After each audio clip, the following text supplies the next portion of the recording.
ายดีพี่น้องมาอีกแล้วมื้อนี้มากินข้าวปลาแซ่บรสนี่คักอีดิพี่น้องเอ้ยกำลังล้างไฟนี่นั่นพ่อใหญ่โอ้คักอีดินี่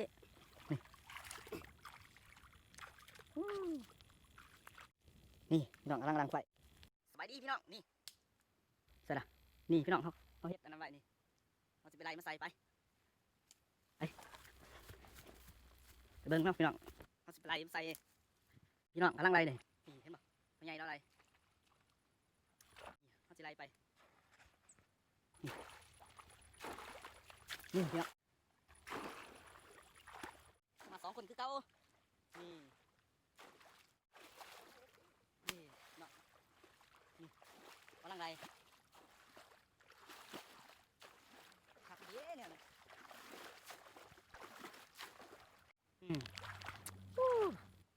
คักอยู่ว่าสิต้มได้มื้อนี้พี่น้องเอ้ยบ่ได้ต้มบักหอยเก่าแล้วเอาหม้อคักมาข้างในเลยพี่น้องเอาปลาดุกเอาปลาคอแล้วมื้อนี้เอาสิไปรัดหน้าพ่อใหญ่เนาะนี่เอาเฮ็ดไว้นี่ถึงแน่นอนเสือรถพี่น้องเอ้ยโอ้คักอีดีนี่พ่อใหญ่กำลังไล่มาพี่น้องโอ้คักโลดจังหวะสิลงงุ่มเนาะถามเบิ่งน้ำกันส่วนว่าสิถือหรือบ่เกิดมาก็สิบ่ได้แหละยังจะได้กับ3-4 โตละนี่เขาสิมางมในบ้านนี่เนาะเขาสิมางมโอ้ยอย่าปล่อยมันเป็นบ่ต้องไกลดิโอ้ยใช่ล่ะโอ้นี่พี่น้องไอ้รถเนี่ยนี่โอ้พี่อย่างแม่นี่นี่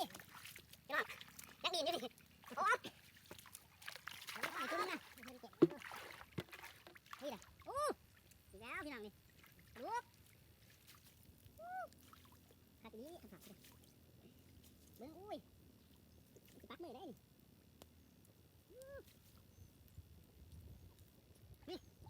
เด่นอยู่นี่โอ้ยใส่ต้มมาเด้ดิเอาข้าวเบิ่งใส่ข้าวเดี๋ยวจ่อยตายด้วยโดนผัดเมื่อกี้ฮะคนฮะหมดแล้วไงไม่เห็นแนวไหนเด็ดแม่งเลยดิโอ้ยนี่โอ้เอ้ยลงมือเปล่าไปตัวเย็นดิเนาะถ้าจะต้มได้ป่ะนี่โอ้3 ตัวพี่น้องโอ้ขาดอีกนี่พี่น้องนี่ต้มมันสิต้มแซ่บต้มแซ่บเลยพี่น้องนี่มันจะมาข้างหม้อนี่ข้างหม้อได้เนาะผมได้รอดนี่รอดไม่ต้องมีกินได้กับตายเนาะเอ้ยนี่สูตรไหมพี่น้องนี่โอ้ขัดดี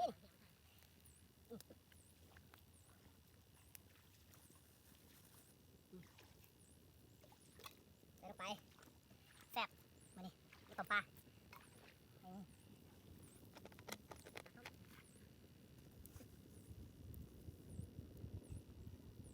คอ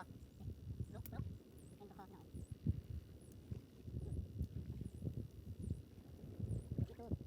ตัวนะไปไหน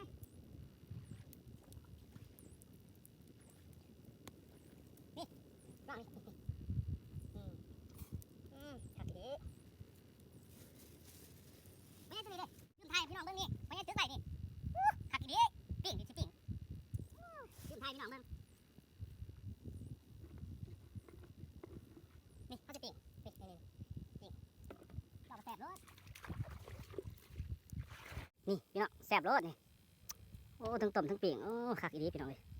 นี่กำลังฟดนี่คักพี่น้องนี่ปิ่งนี่ปิ่งเนาะพี่น้องนี่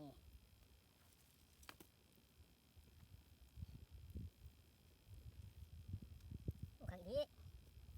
นี่ต้มพี่น้องใส่เกลือ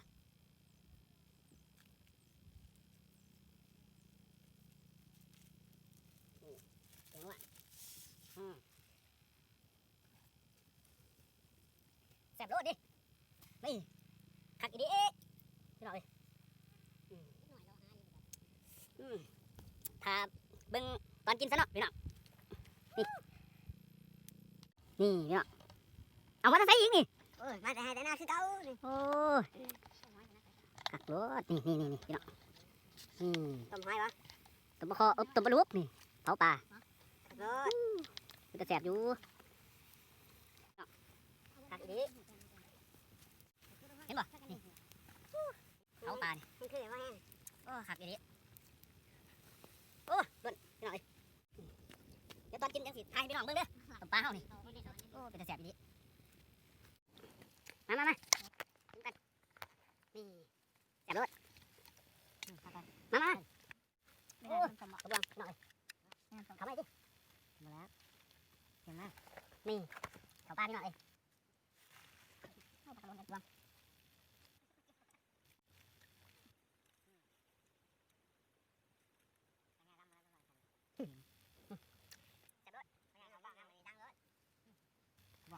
จับรถแนะนำมดน้อง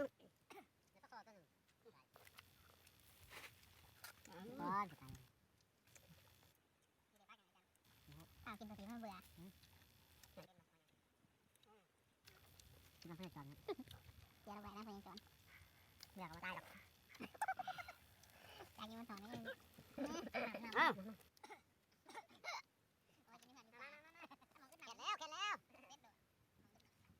เขาตายแล้ว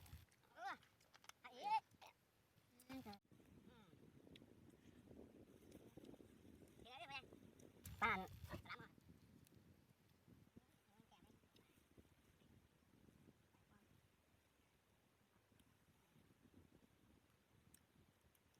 ขาอยู่กลางทุ่งเด้อพี่น้องเด้อเห็นแล้วขอบคุณนะ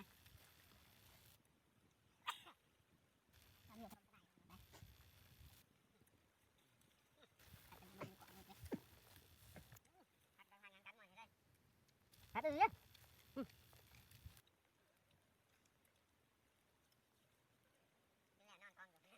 นี่คือเผาปลา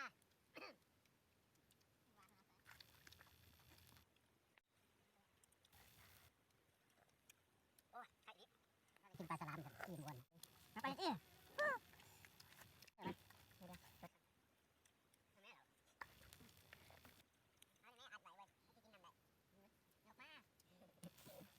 มา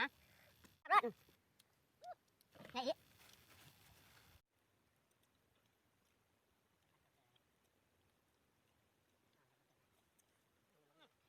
เก็บไปหน่อยเนาะบุกหน้าแขนอุ้ยพญาเห็ดแล้วทำกุญแจแล้ววะล้างกล้องนะเจ๊ดิมาเล่นอ่ะอู้สิน้องเลย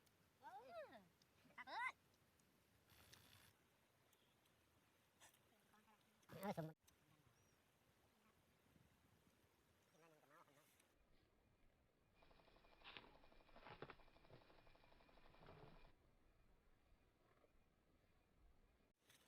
ฮะราคาไม่เอาปลาตัวนี้อาจจะเป็นข้างน้องนี่แต่ปีหนังตัวเนาะทำการปีหนัง